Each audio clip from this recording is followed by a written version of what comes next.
Beaucoup de questions que nous, on se demande dans le processus du travail, c'est des questions qui sont demandées, mais j'espère que ce n'est pas un champ intellectuel. Parce qu'à la fin, ce n'est pas important d'où l'inspiration vient, si elle vient de Havana ou de Clinton ou de Prince William. Ce qui est important, c'est le résultat et de voir une pièce et de dire « j'aurais bien aimé la voir ». Moi, je fais toujours la femme. C'était la première fois que je fais aussi l'homme. Mais je me suis demandé d'abord de trouver une sorte d'identité à l'homme français, parce que la femme française, tout le monde connaît. Et quand on parle de l'homme français, on dit ah, mais il est quoi? On sait, et on connaît l'anglais, on connaît l'italien, on connaît l'américain. Et l'homme français, on se demande est-ce que c'est quoi? C'est un petit peu tordu, c'est un petit peu nonchalant. Et j'ai dit non, c'est individuel. C'est exactement comme la femme française. C'est pas une histoire de fashion victims. Il y a beaucoup de engineering, beaucoup de techniques dans les vêtements.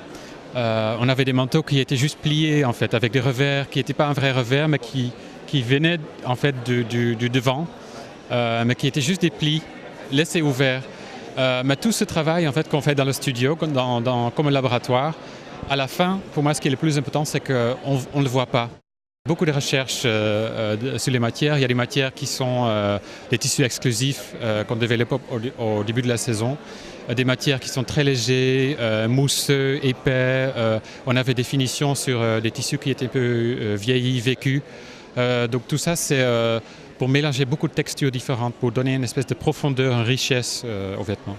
On essaie d'habiller plusieurs types d'hommes, ce n'est pas un type spécifique. On n'essaie pas de faire des vêtements pour des fashion victims, mais pour des fashion lovers.